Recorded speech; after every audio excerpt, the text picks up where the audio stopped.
وكاس هذا وضيال وننكي weerarkii hotelka SYL inta uuna isqarxin waxa uu xoog ku dhaafaya dad shacab ah oo isku dhex yaacay oo qaarkood isjireen oo kuwa kale markaasi saas ay isugu dhex milgan yihiin boor ba meesha ka kacaya waa ninkaas way si fiican u fiir waa kaas fiican u fiiri mooto la socday mootadii buu dadkii ka hor keenaysaa way la dhacday marka inuu waji duuban yahay waxa arkay mid kamid ah shacabka ama dharcada oo nin dharcada iska soo dhigay ciidanka dawladda ka tirsan hotelka ilaalinayay ayaa arkay wuxuu damcay inuu qabto markuu arkay ninka intaan oo dhan u buuxdo baa asaguna ka cararay xaaladda waa adkaatay muuqaalkan waa yaab weeye waa diyaabi doontaa dadkan waa iga geysayeen wallahi aniga runtii nin isqarxinaya oo uu jeeday inuu qarax ku rakiban yahay ayuu ku booday oo ku dhigay markuu ku dhigay inta u buuxdo arkay uu sii daayay waa diyaabi doontaan halkan idin kula wadaagi doontaa dadkan isbuuranaya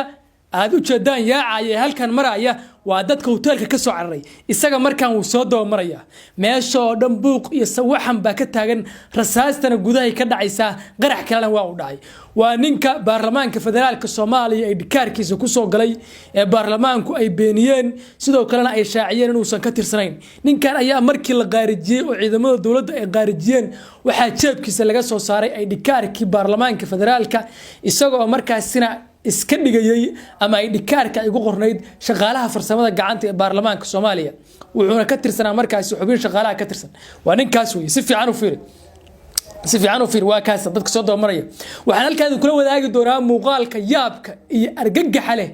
ee xilligan baraha bulshada uu ku baahiyay mid kamid ah dadkii ka baxsaday weerarkii hotelka SYL lagu qaaday habeenna ka hor waxaan ka codsanayaa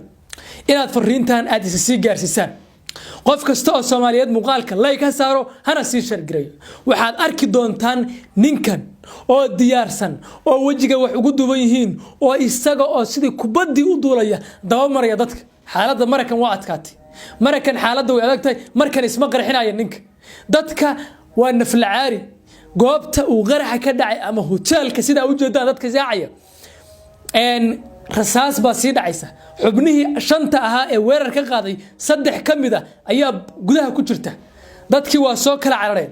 markaana waxay dadku isku diyaarinayeen inay baxsadaan xaaladana Mareykan inaba caadi ma ahan ninkana waa ninkaas wajiga si fiican u fiir wajigiisa lama aqoonsan karo wajigiisa way marada ayaa wax ugu duban waa idin soo dhaweynaya si fiican u fiir waa kaas waa ninkaas waaya waxaanu isleenahay war maxaa qaldan war see hotel ku yaala afaafka madaxtooyada loo bartilmaameedsan kara ilaa shaki male in laba khawaarij ay wada shaqeeyaan anigu Soomaalida waxaan ka yaabay markii kii xasuuqay ay wasiirka ka dhigeen markii kii shalay shabaabka lagu soo markii kii shalay khawaarijka ah ay xilka u magacaabeen kii shalay khawaarijka ah markii taliyaha u magacaabeen dawladdan Xasan Sheekh Maxamuud meesha ay dalka ku wado waxan noocaas weey dawladda Xasan Sheekh waa noocaas weey si fiican u fiiri waa kaasa maxaan marka ka qaban karnaa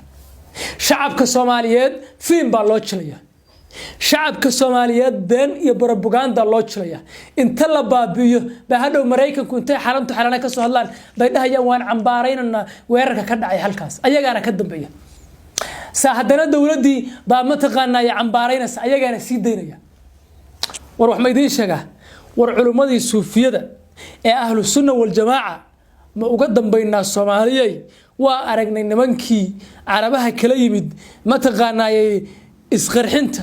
iyo gowraca waxayna badeen dalka ma ku wareejin ahlu sunna wal jamaa maya Soomaalihan ay dhikaarka loo sameeynaya ma taqaanay waxa loo sameeynaya meesha ay galayaan macluumaadkooda dhan baa loo diraya shaakidana waxa arkayna taliyay ciidanka darab raggii shirqoolay oo maxkamad la soo taagayo oo si cad uga tirsan kooxda marka meeshan koonfurta ila meeraysa ku jidha shacabka masaakiinta diltooga shacabka ku xukuman yihiin maalinba mid baa hotel lagu qarxinaya midna waa la dilaya ana runtii idin sheegay shacabkaas koonfurta waa inay isxaliyaan waa inay ma taqaanay meesha dantooda ay ku jirto way yaqaanaan culimadii ahlu sunna wal jamaa waa inay xilalka u dhiibno wasiir dhan oo hadda diinta qaabilsan waa rag dadka baabashay way oo xasuuqay way kuwii ma taqaanay Xasan Daahir wasiilaha waxay ku xiran yihiin waa la bardila cunta la siiya xagee markii ma dhaqaaqayna iska daba meeraysan